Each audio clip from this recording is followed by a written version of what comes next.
Assalamualaikum warahmatullahi wabarakatuh. Selamat pagi dan sejahtera bagi kita semua, anak sekalian kelas 5. Pada pagi hari ini kita bertemu kembali di dalam pelajaran tematik tema 2, subtema 1, pembelajaran 3. Nah, anak sekalian, apakah anak-anak sekalian sudah siap? Nah, sekarang anak sekalian, masih ingatkah kamu tentang arti dari hak, kewajiban, dan tanggung jawab? Hak adalah sesuatu yang dimiliki manusia sejak lahir. Kewajiban sesuatu yang harus dilaksanakan setiap orang. Tanggung jawab adalah sikap dan perilaku seorang untuk melaksanakan tingkat dan kewajibannya. Sebagai warga masyarakat, kita memiliki hak, kewajiban, dan tanggung jawab. Tanggung jawab merupakan sikap terpuji yang hendaknya dimiliki setiap individu. Karakter seseorang tercermin dalam sikap tanggung jawabnya, baik terhadap diri sendiri, orang lain, masyarakat, maupun bangsa dan negara.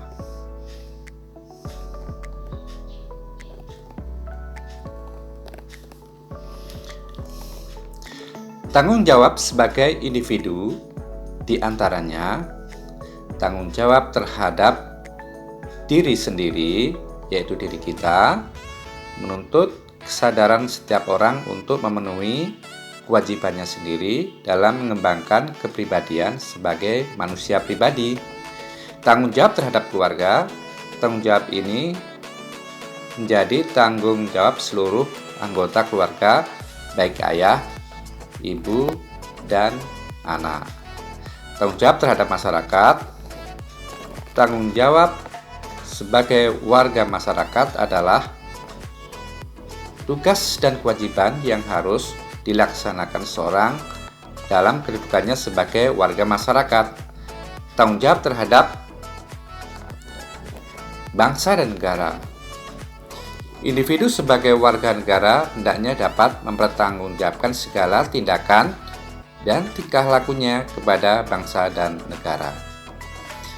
Apakah contoh bentuk tanggung jawab sebagai warga masyarakat?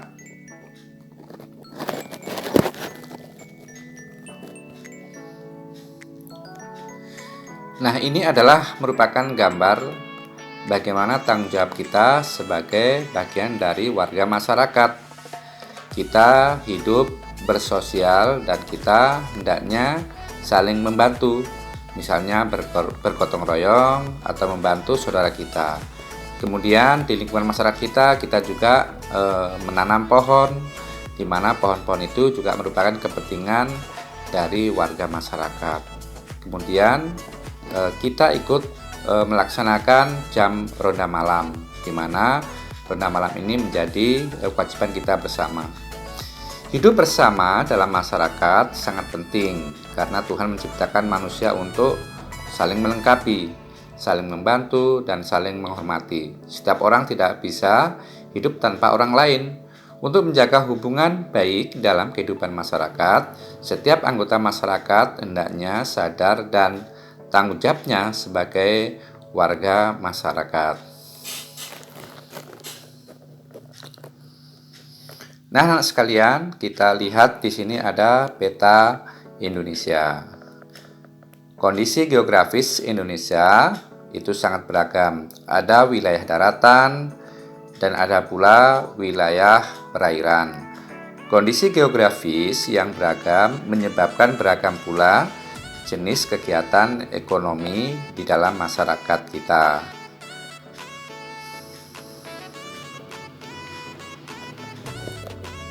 Nah, anak sekalian, apa arti dari kegiatan ekonomi?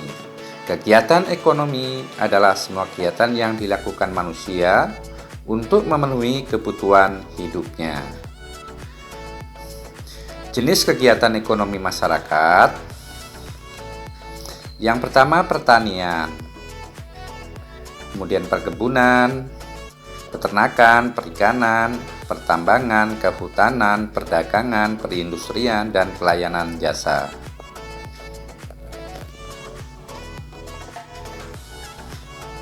Nah, pertanian dan perkebunan. Bercocok tanam dan memanen hasil pertanian dan perkebunan seperti padi, jagung, kopi, teh, kelapa sawit, tebu, dan karet. Nah, ini adalah hasil pertanian dan perkebunan di Indonesia. Nah, ini anak-anak sekalian ada beberapa keterangan tentang peternakan. Peternakan adalah kegiatan usaha budidaya hewan yang diambil hasilnya. Hasil peternakan terdiri atas daging, telur, susu, kulit, bulu, dan lain sebagainya. Kegiatan peternakan dapat dilakukan dalam skala kecil ataupun besar. Dan nilainya bisa ekspor maupun impor. Nah, ini adalah gambar peternakan sapi. Kemudian ini ada peternakan hewan kecil yaitu kambing dan domba.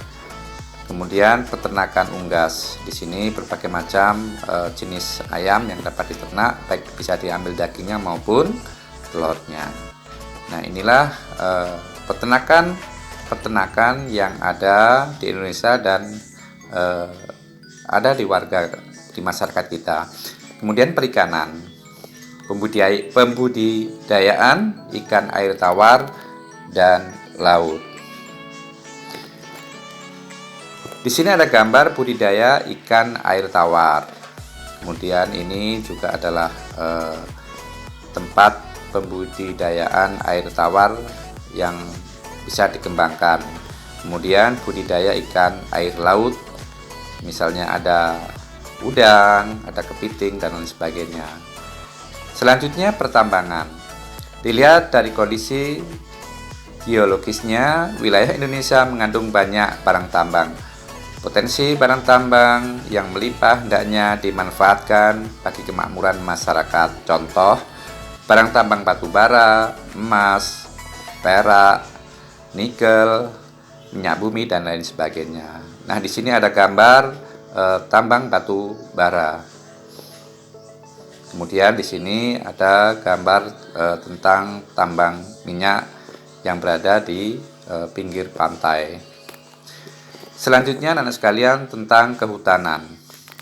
Meningkatkan hasil hutan dengan menanam berbagai macam tumbuhan kayu seperti jati dan mahoni. Nah, ini adalah gambar hutan yang ada di Indonesia. Namun sekarang banyak hutan yang kondisinya seperti ini. Jadi karena ditebang, ada yang dibakar sehingga hutan menjadi rusak. Kawasan hutan perlu dihijaukan kembali agar hutan tidak semakin rusak. Jika hutan Indonesia kembali hijau, maka hasil hutan kembali melimpah.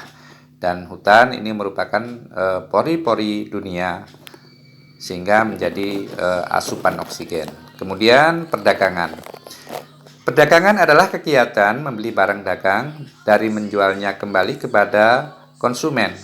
Kegiatan perdagangan tidak hanya mencakup satu daerah atau satu negara, akan tetapi kegiatan perdagangan dapat dilakukan antar negara.